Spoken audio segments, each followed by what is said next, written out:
it's the belief that it gives them, not necessarily the actual crystal working in that sense. Like, even if it's a placebo, it's going to help you to remind yourself of whatever it is that you are trying to achieve. Rather than having like a huge to-do list and feeling like you're always not doing enough, just focus on the one most impactful thing today and just get it done.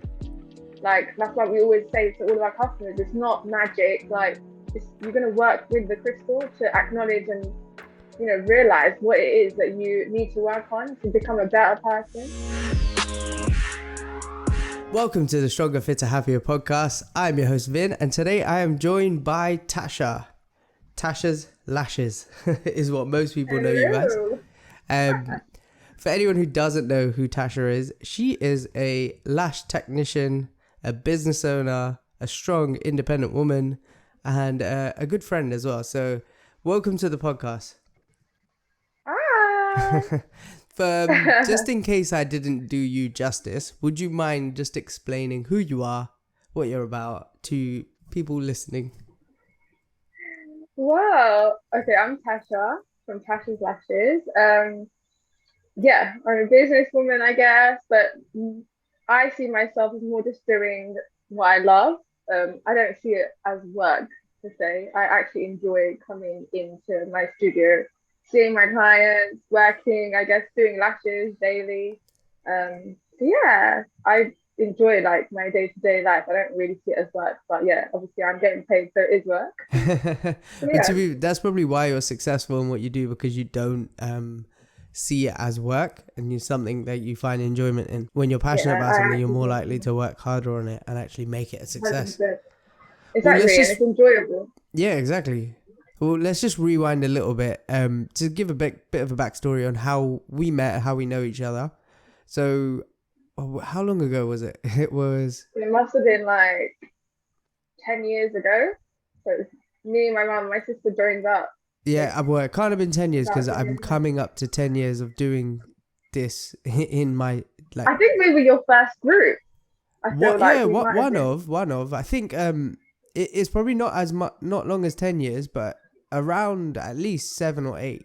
It must have been. Okay. Yeah. So I think we started. I mean, we were with you for a few years, I think. Yeah. Weren't we? Yeah. So what we're talking about is Tasha was a member of Body+beyond. Well, I don't think we were called Body+beyond back then. No, you weren't.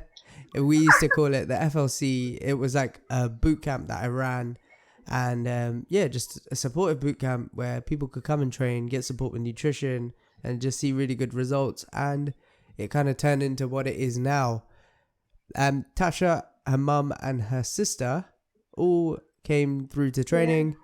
You know, they were really good people. We became friends, and you know, we know each other outside of that training environment now as well. So she is good friends with my partner, with Sadie, who is our head coach, and my sister-in-law, and just my family in general now. Yeah, it was like a family as well back then. Like, that's why we liked coming like 3 times a week. It's so nice to see the other family members catch up and work out. And then everyone's saying like, we family is such a cliche. Like, everyone talks about community in there, like whether it's on their Instagram or whatever. But it genuinely was a family in terms of, because most of the people I trained when I first started were actually family, extended family, or cousins or something like that. One way or another, they knew me outside of just training. They knew me personally. And then, you know, it started to grow. And then because of the foundations with such a family vibe, it just transforms into other members. Like, when they come in, they are brought into the family conversations that we're having and things like that. So it just turns into like a very family orientated community. And it's just ever since then, like, we've only got a handful of family members who actually train with us now. Most people are not related to me, but we're not related either. So. I think we were your first group of people who weren't related to you. Yeah, exactly. And you often act like you are related to me in some way, because we just have like good banter, good relationships, and everyone cares about each other when we're training. So yeah. Well, we were talking off camera, and I'd like to bring that conversation on camera about. So I assumed Tasha wasn't doing lashes when you joined us. You corrected me. You said, "Yeah, I was doing it on the side." So you actually, when you first joined about 7, 8 years ago, whenever it was, you were working in the corporate world. What were you doing? Yeah. I think I was working because we trained with you for like several years as well, so it's probably a bit of an overlap. But yeah, I was working in PR marketing and social media for like in the fashion industry because that's what I studied actually at uni. So I was doing that, and I was doing lashes evenings and weekends as well as my 9 to 5 from my parents' living room in the middle of the living room with my lash bed set up, and no one was allowed to talk or speak. Like no cooking, no noise. No one was allowed to come in the room when I had clients. So yeah, that's how I started. Yeah, and Years ago, yeah. it's crazy to think that you were doing it then, because I didn't know about it. Yeah. And you said you've been doing it for 9 years. Is that right? 9 years, yeah. Well, I started 9 years ago, yeah. So I wasn't nowhere near as busy as I am now, of course. Like I didn't have a whole list of clients. I had like a handful of clients, and not many people knew about lashes back then either. So it was still like a growing industry, still is. But yeah, back then it was not as busy as it is now. But yeah, it's grown over the 9 year period. And I've had other jobs as well in between as well. Yeah, but lashes has been constant. Yeah. I mean, to be like from an outsider's point of view, like I didn't really know the ins and outs of everything. I was just kind of like following on Instagram and things like that. But from my view, it looked like things just kind of got really busy for you. So I saw it as like, oh, you were working in PR. You got made redundant, right? Yeah. Yeah. So you got made redundant. You were in between kind of things, in and out of things for a little bit, and then you just started this lash business and it blew up, and you were really successul with it, and you got a little studio, and you were away. That's literally how it looked. So over a year or two, and I was like, oh, like she's done really well for herself. I guess lucky. Power of social media. Everyone or whatever. Likes to say so lucky. Yeah. It's not luck, it's hard work. And you corrected me and saying, no, like it's 9 years. I had one client. Like, tell me the story. Tell me a bit more. So I love this story actually because it's so like close to my heart. But when I first trained, I hated doing lashes because it was hard. It was really hard having to use both of your hands with the tweezers, your back, your neck, like you're bent over. And it takes hours as well per client. So it's not like a quick treatment. And you have to persevere with each individual client. And the client is uncomfortable lying on the bed. Like, it's really tough, yeah? And when they open their eyes and they're a bit underwhelmed, like at the beginning, a lot of my like trainee, like clients they'd be like, where's my lashes after like 5 hours of lying down? And it'd be so disheartening. But literally had to persevere. And I remember I had my first client who found me online through the website, where I trained. They actually had like a portal where they'd like advertise people who had trained with them, so people could find them like within the area. And I had my first ever paying client find me through there, and she called me, she went to book in, and I was so nervous. And my dad was like, it's fine, you can do it, you've got to take the like client, like you'll be fine. And I booked her in, and I thought I'm never going to see her again. Like I did it, and then she was like, right, so how do I book in again? And I was like, what? I was like, you want to come back? I was like, oh God, you actually asked that. Continue this. I didn't say it to her, but I thought in my head, I was like, oh my God, she wants to come back. Like, and it's like every 2 to 3 weeks she'd be coming back. She was my first ever client. And for, I'd say 8 years, she came to me constantly every 2 to 3 weeks until the pandemic, when like she was like a second mum to me by that point, because we've been through so many like life experiences together as well. But yeah, she sent me a card and flowers in the pandemic. She said, I think it's time. She was like a bit of an older lady. She's moved away to St. Albans, like not even close by anymore. She's still coming to me. And she said, I think it's time I stop now. And I literally cried. I got the card and I was like, oh my God, she's gonna stop coming to me. But obviously, like I'm always gonna like, be her lash lady if she ever wanted to come back to me. Yeah. But yeah, like I would say that first client is actually what kept me going because I had to, because she wanted to come back to me. I wasn't going to turn her away. And then slowly I got better. I got more confident. I started to enjoy it over time. And then, you know, you make bonds with your clients. Yeah, Yeah, no. it's actually really nice. Yeah. Your story is so, like resonating so much with me because it's exactly how it went for me in my career as well. Like you get that one or two people, I call them your guardian angels. Like there's Yeah. people along your journey that it doesn't have to be clients, but like people that impact your Mm. life, not just your Yeah. career, but your life so much. I actually keep a Mm. list of them on my phone. Oh, Yeah. goodness. That's Yeah. cute. So yeah, it's literally like I write their name down. Someone who's really made like a big Yeah. significant moment. And often they're not like it's not Impact. just one thing they do, but they've been around for so long they've become like a major influence. And yeah, like it sounds like that lady was one for you. Yeah. I was just Definitely. gonna ask you actually like what kept you going, but you kind of answered it. Yeah. Having As that well as one. that, yeah, just I've got like when you said that list, I've got that mental list as well. Like there's a few clients, and they still come to me today as well, and we're very close, like friends as well now. Like one of the girls actually, I didn't even know she was my relative. Like she's a distant cousin of mine. She was like my second client, and it was so funny. She was in my house, and my dad must have been walking past, and she's really polite. She said, "Hi, uncle." And my dad was like, "Oh, I know you. I know your dad. Like we grew up together." So she's That's like so my funny. distant cousin. So yeah, she's That's still so like, funny. It's yeah, again literally the same thing happened yeah, like 2 weeks ago actually because I was covering for Sadie and one of our members went to me, oh Vinay, you know I'm your, I think she said I'm your auntie, and I went what? And she oh went, my oh, god, like, and then she told me the story of how it's a very distant connection, but it's like yeah, I don't know, like similar, yeah, third auntie or something like that. Like yeah. she didn't even know herself until like recently, and Oh wow, yeah, it was like yeah, it's just strange, isn't it? Like how you can be yeah. connected to people without realizing.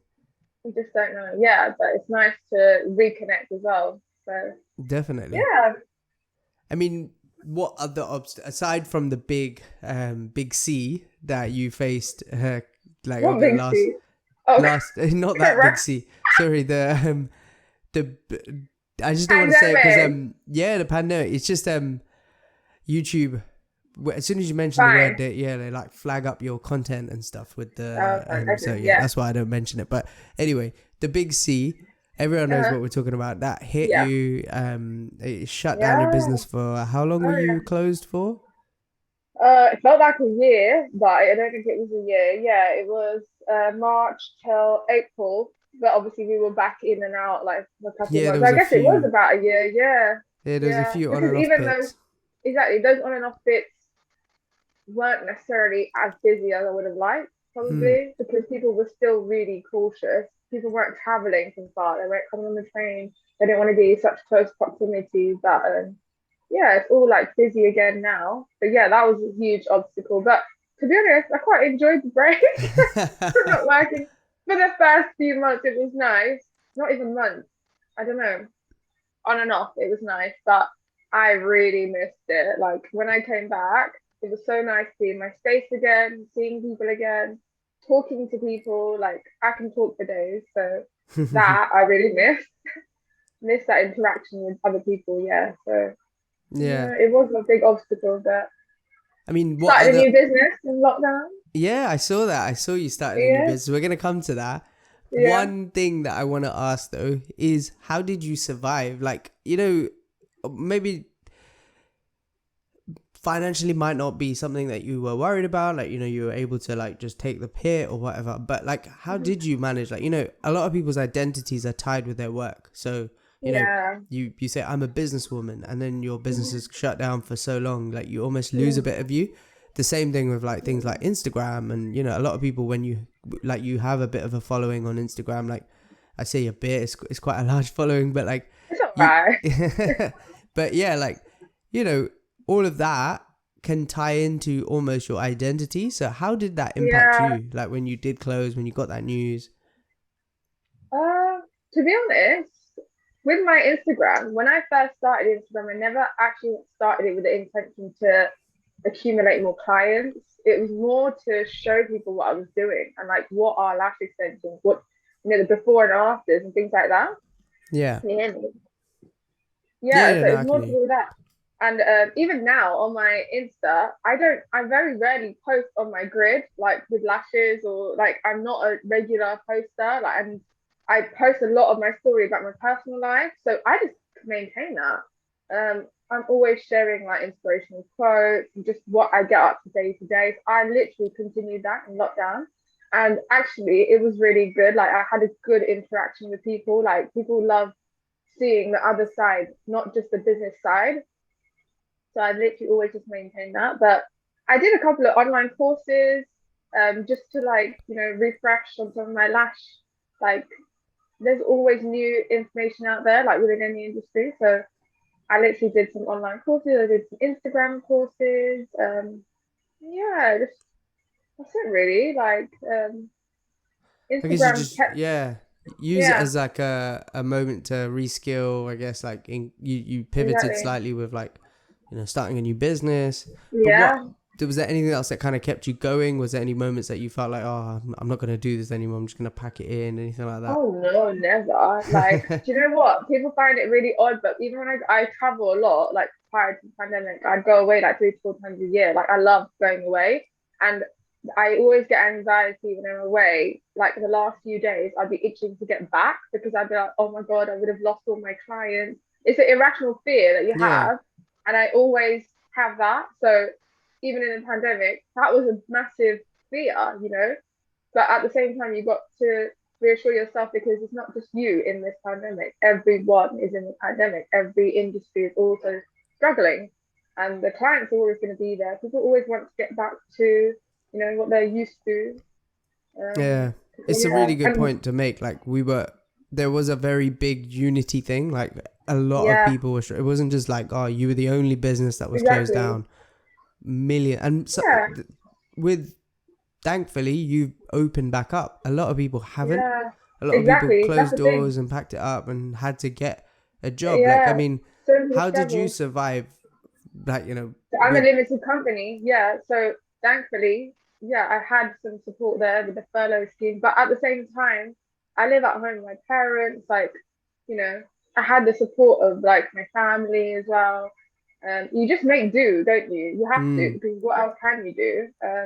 And to be fair, you So don't yeah, seem like a person who's I think people who probably hit the hardest, are people who live extravagantly or live almost beyond their means. And yeah, when you're living like that, it's when you have such a high expense, it's very mm, difficult to, maintain that. yeah, Yeah, when things like that happen. And I'm not saying that that's right or wrong, or if you can yeah, afford it, why not? But exactly. at the same time, the higher expenses, the more money you have to Mm, make, and the more you yeah, need, yeah, the more you have to work, and that sort of thing. Like, yeah. you're always going to But I've be always worked, reliant. yeah. I think like for myself, like I've always had like a strong work ethic, like in terms of earning and like wanting to be able to always support myself. Like, I know other people maybe rely on their partners or whatever, and they don't really feel the need to have their own support system. But like, I think I've worked since I was 16. So, like even studying like fashion and things like that, like I did a couple of internships and then I realized it's not for me. Like, it's very cutthroat and people are willing to work for nothing. And that's just not me. Like, I want to go out there, I want to earn money, I want to work, I want to support myself Mm, and live that lavish lifestyle if I want to. Like, I like nice things, I like going out. So you have to then work hard to be able to afford that, right? But at the same time, know how to save and know mm. how and when to spend. Yeah, I no, think that's like again a learning curve. But yeah, from young age, I think that's just something. Yeah, like it's not. I wasn't in any difficult situation like over the lockdown, like in that sense. So yeah, I'm well, quite lucky. Yeah, yeah, it is really good. Like, and while we can talk and say that, like, some people just didn't even have that luxury where whether I their didn't. expenses are high or not. Like, even for me, for Exactly. example, like, I have two kids, a Yeah, house to run, things like that. Like, it exactly. is even though I Tough. don't live extravagantly, it's Yeah, difficult the when, expenses are always there, aren't they? yeah, Yeah, like those are that's like true. non-negotiable expenses. They're not Yeah, like stuff that they're like putting food on the table expenses kind of thing. So um exactly. with that case, like, luckily, in our Hmm. industry, we were able to work online, so Yeah, income wasn't completely shut off like it was for you. So, I mean, you got to kind of give yourself a little bit of a pat on the back to be able to survive that. And I'm like the worst person to do that for myself, but I just don't see it as anything to be like not proud of, but you know, it's just something you do, right? You just get on with it and you just do. Like I on Instagram as well, you see the life of other people who are like in similar positions to you or worse off places, and then you really feel for them. Because I saw so many lash businesses that had to close down.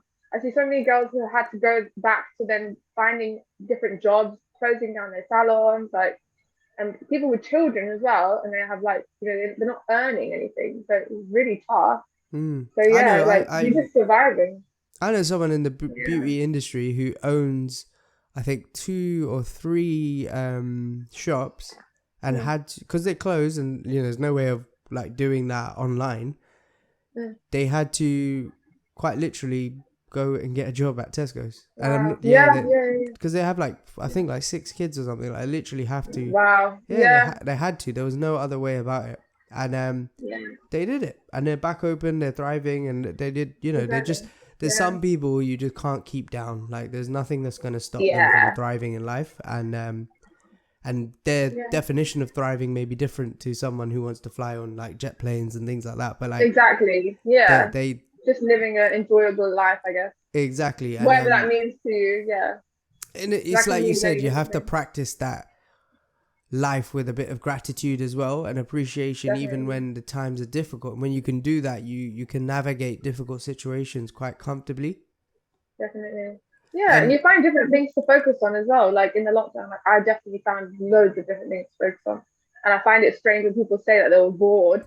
I don't know, like I'm not that person. I don't think I ever say I'm bored. Like there's always something to do it. Or also relaxing, like, you know, you have to actually enjoy that process of like taking the time out and relaxing. It has to be something that you practice, right? Yeah, and to be fair, allowing yourself to become a little bit bored is probably the way to go. It allows for you to find something to do. Fine, yeah. Because what often I've seen, I think I read a post about this, and not my idea, but like, what do you do instantly? Like when you are bored, you grab your phone now and you go on Instagram or you scroll social media to just fill your brain to not be with nothing. And it's like yesterday, I put my daughter to sleep holding her in my arms. I'll sit there, I don't know, it depends on how long it takes, but I will have my headphone in and listen to something, or be like kind of maybe browsing or doing some sort of work on my phone or something like that. Yesterday, before I did that, my older daughter took my phone. She went, and my partner shut the door, and I was stuck in the room holding without my phone. So it was like, I think, and yesterday she took a bit longer to go to sleep, so it was like 30 minutes of holding my daughter in complete silence in a pitch black room.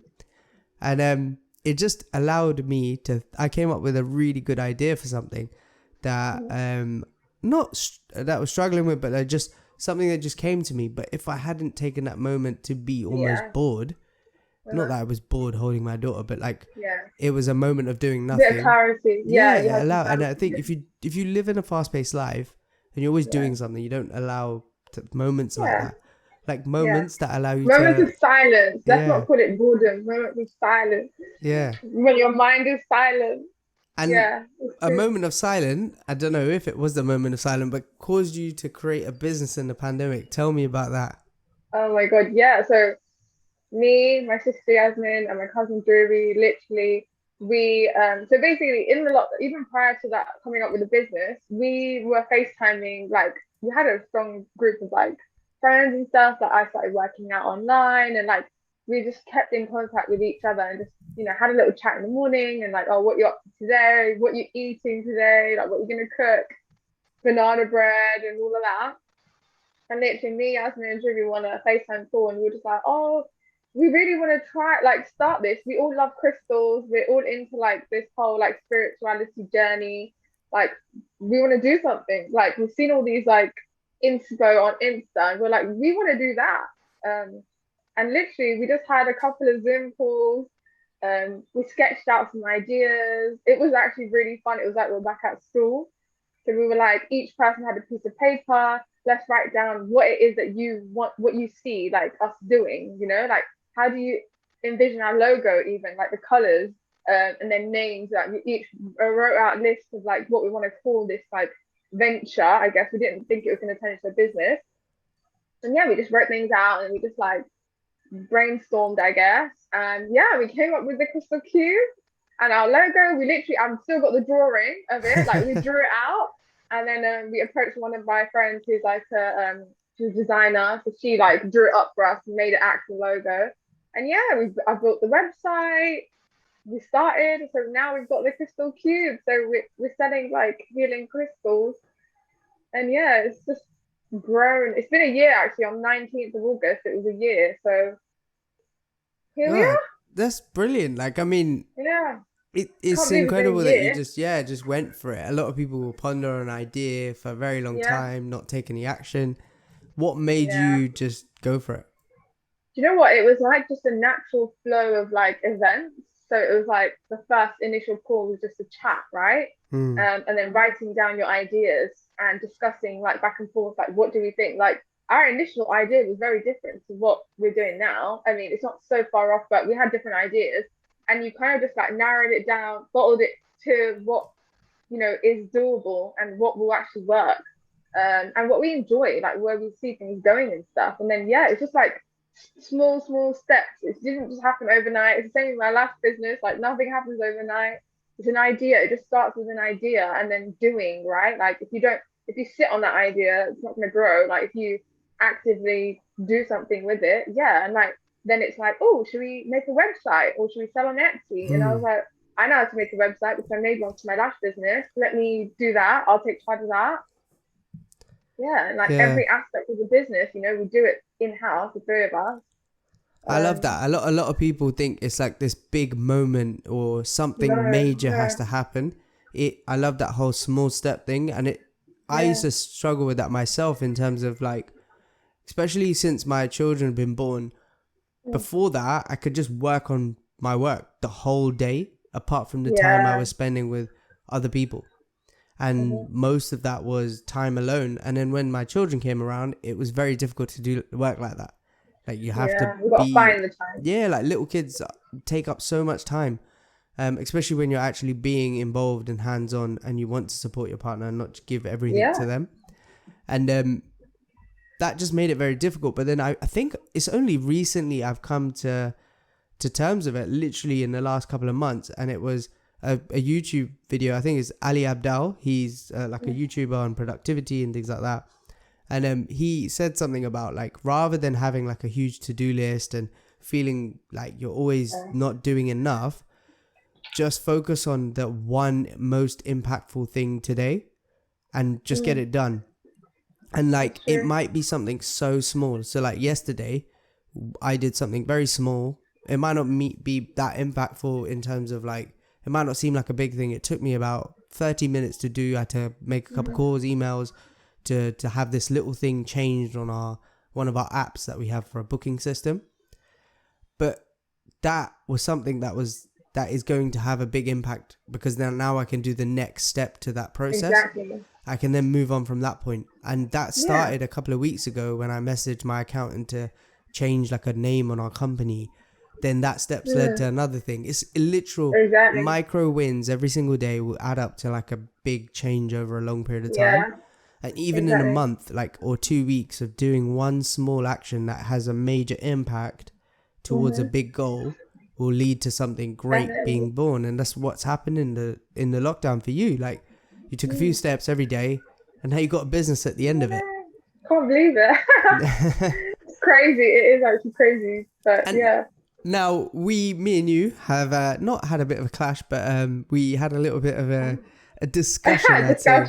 About crystals. And I was talking to you about it at my house. I was saying, like, do crystals work? Like, what you know me, man of science, everything's evidence-based. If there's no, facts behind it, I'm like, shut up. But I was talking to you about like, crystals, like, how do they work? Like, tell me, educate me, what's going on? Like, how does, so Yeah, enlighten me. Oh my God, Renee. What is I'm winding you up. I'm winding you up. Question? No. That's a very big question. But what I was... So, before you came on, I was doing some research on, like, the facts of crystals, whatever. Like, obviously, there's a lot of people out there with very strong opinions about, like, oh, they're complete bullshit. They don't work. But then I like to listen to people who weigh up arguments as opposed to just on one side of the fence, because they're biased. You're never going to change someone's opinion who's completely, just one side. Yeah, stuck to that idea, Yeah, so there was a guy who was talking about it, and he came from a very, like, logical point of view. He was saying there's no actual, scientific research done on crystals, like, in an evidence base, like a laboratory, for example.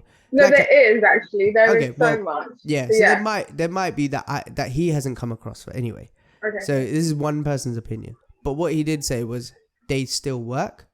And he was like, he even buys when you say work, Vinay, what do you mean? So what he meant, what he was trying to say was, like, a lot of people say, oh, like, this one heals you, this one for different purposes. You're using the different crystals for different purposes, basically. Yeah.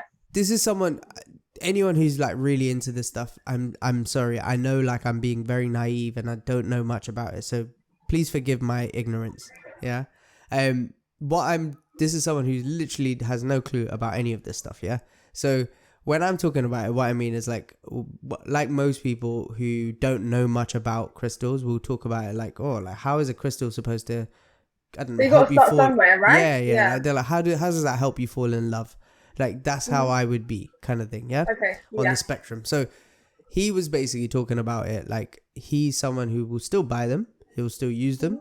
And because the reason why he does, because it's the belief that it gives him, not necessarily the actual crystal working in that sense. And I thought it was such a strong message, because he felt like there was no, like, actual evidence to show that this thing, this will do anything to his life, but his belief in what will, like, almost like the placebo effect, will cause some sort of change in his life. And me and you had that discussion about, like, the law of attraction. Do you remember that?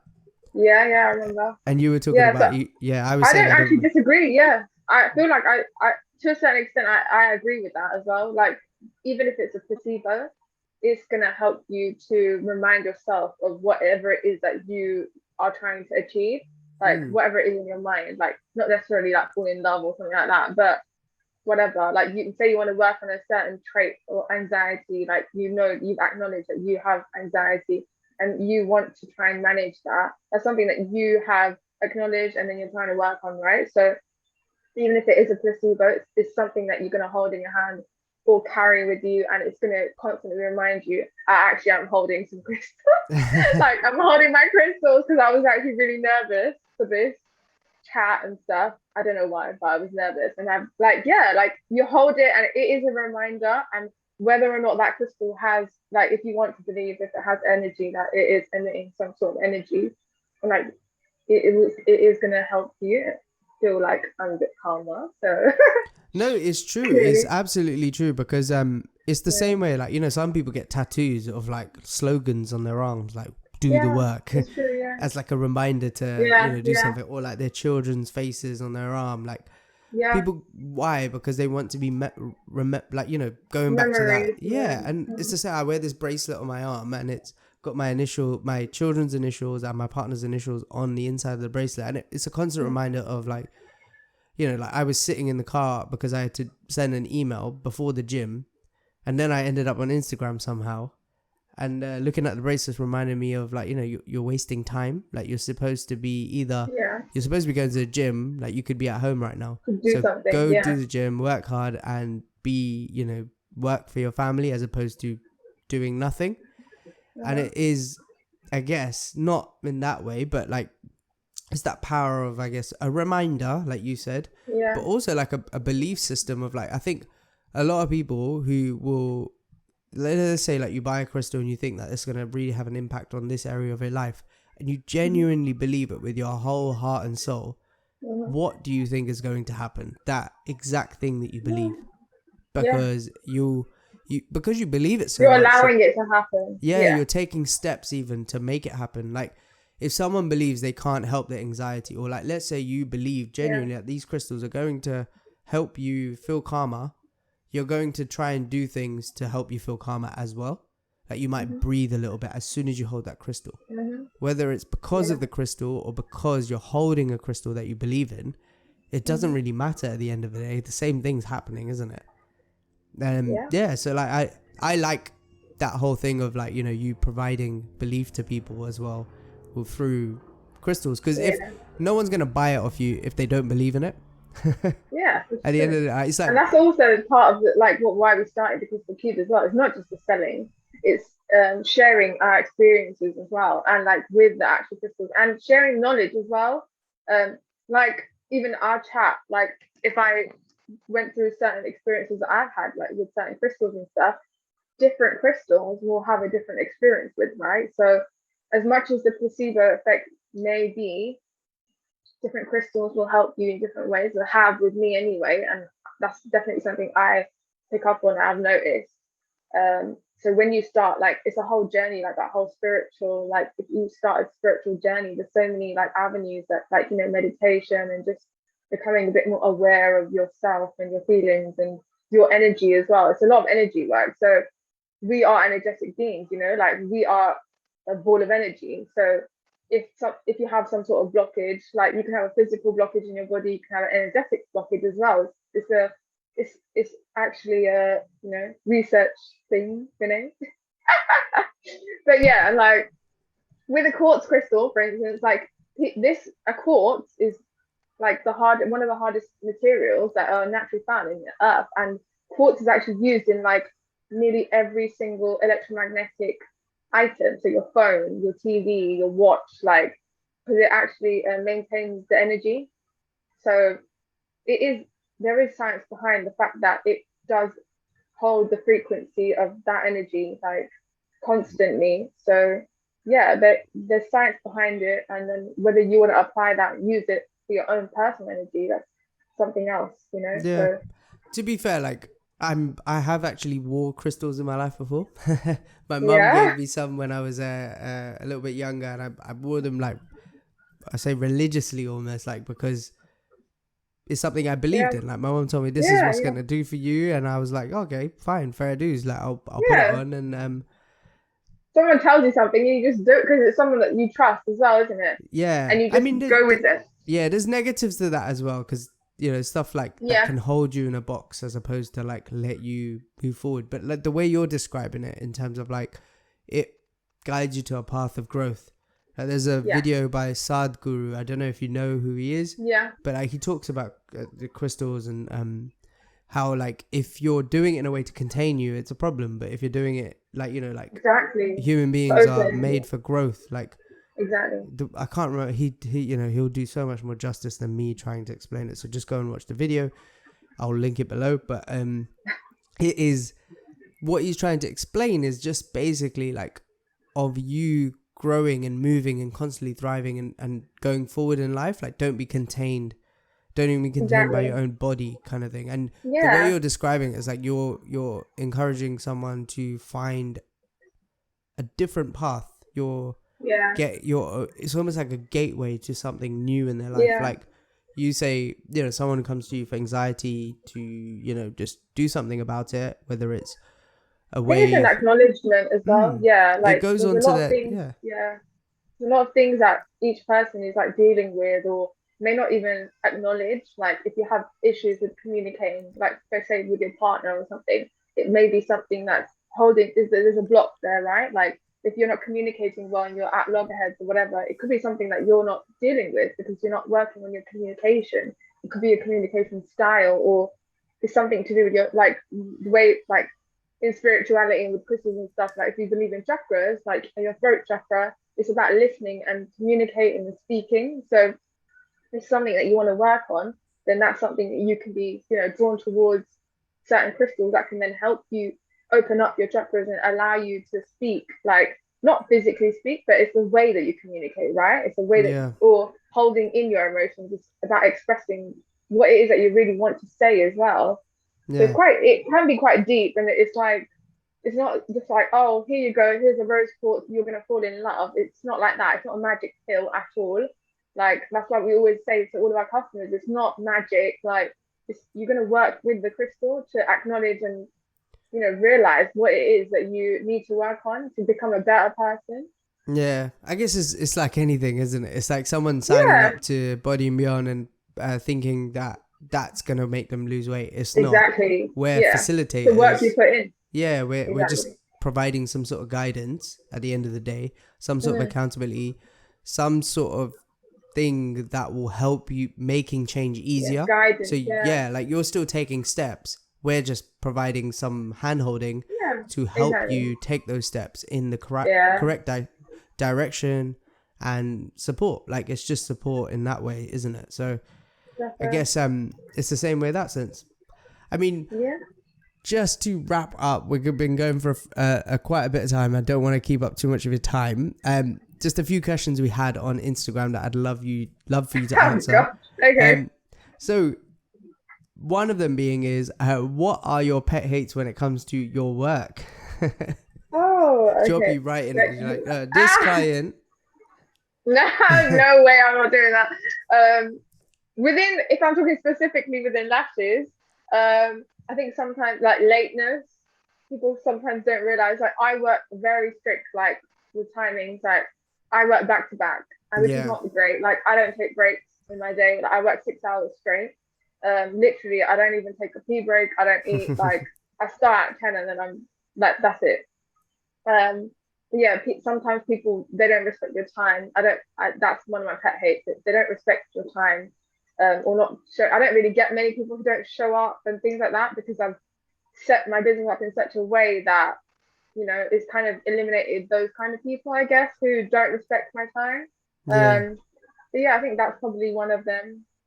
Okay. I don't really have many, like, I get on really well with my clients. I think they do respect me and my time and my work. So I think when you develop like good working boundaries and good relationships with people, you're just going to attract people who are like you. So you're very unlikely to get loads of things that you hate, isn't it? But at the beginning, like there's obviously things that I needed to iron out. And you end up just overstepping, like you allow people to, you know, take advantage of your time or whatever. You're new, so you say yes to everything. You're just like, yes. I can change that time. Exactly. Yes, I'll work at 10 o'clock at night. Yes. Exactly. Oh, I still do that sometimes, but that's my choice. That's my choice.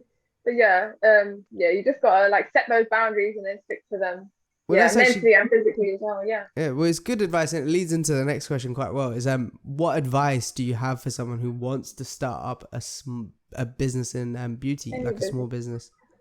I think that firstly, you have to stop second guessing yourself and stop having that doubt in your mind, because the first thing I always hear is that, oh, but so-and-so's already doing it. Like, you know, if whatever you're doing, if you have passion within what you're doing, no one else can give the same as what you're giving. Like, yes, other people can do lashes. They may not have the same environment as you. They may not feel as comfortable going to somebody else. So there's always going to be other factors. It's not just purely based on the service is that you're providing. There's a whole array of things, you know, about you as a person that no one else is going to be you, basically. So you just got to start, and you're not going to know until you try, basically. I think that's like one of the things that is really key for me. Like, you don't know until you try. And obviously financially, like, you don't have to go all in guns blazing. Like, you can start small, test the water, like, you know, but just persevere as well. Like, if you truly believe that what you have to offer is something good, then do it. And there's so many customers out there. Like, people worry as well that, oh, the market is too saturated, but it may be, but there's so many people, there's enough customers out there for everyone, and there's always new people who don't even know about it. So just try, I guess.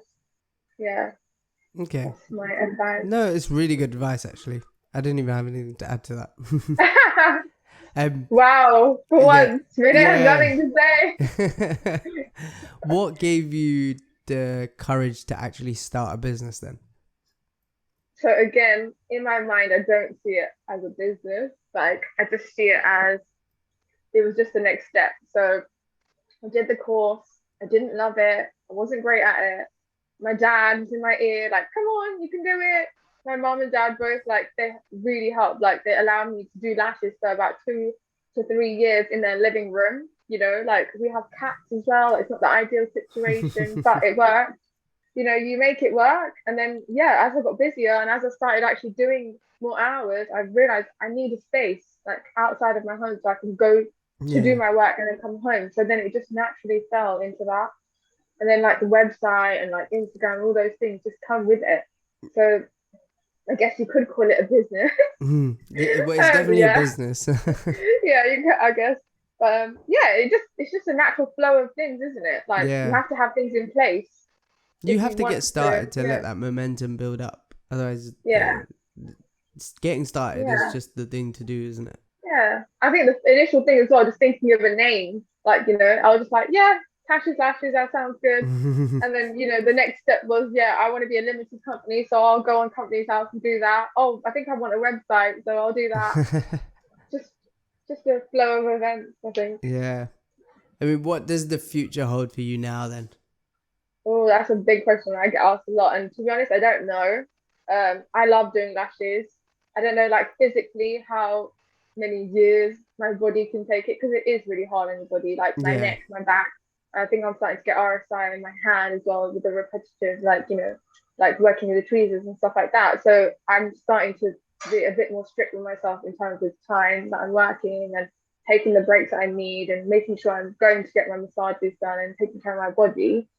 But yeah, let's see. I've got another business now as well, so I have to split the time equally. Yeah.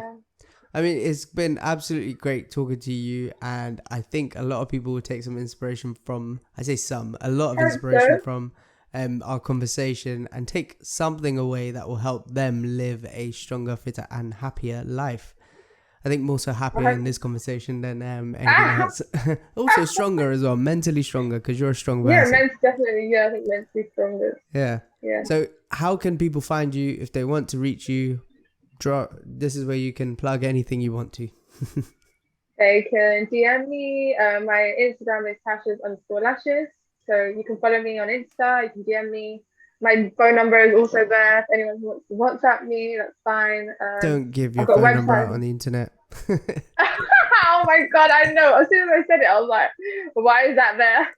But my business, I guess, you know what? Yeah, it's your business number. Yeah. All right. And what about your Cube business? I've got a website. Yeah. Crystal business is their Crystal Cube. So we've got Instagram and a website. So yeah, _crystal_cube. Check it out. We do loads of live sales. We've got a website. And yeah, me, Yasmin and Dhruvi, are always there to answer your questions. All right, perfect. So thank you so much for coming on, and I really, really, really appreciate it. I think everybody who is listening now will appreciate it too. We will definitely get you back on when you have developed further into your career, and then another business maybe. Yeah, we can ask you about the next venture for you, and see if you've continued with your lash business or not. Yeah, thanks for having me. Everyone's gonna be scared now. I'm leaving it like that. No. She's definitely continuing, guys. Don't worry. Your appointments for tomorrow are all valid. All right. Take care, guys. Over and out. See ya. Bye.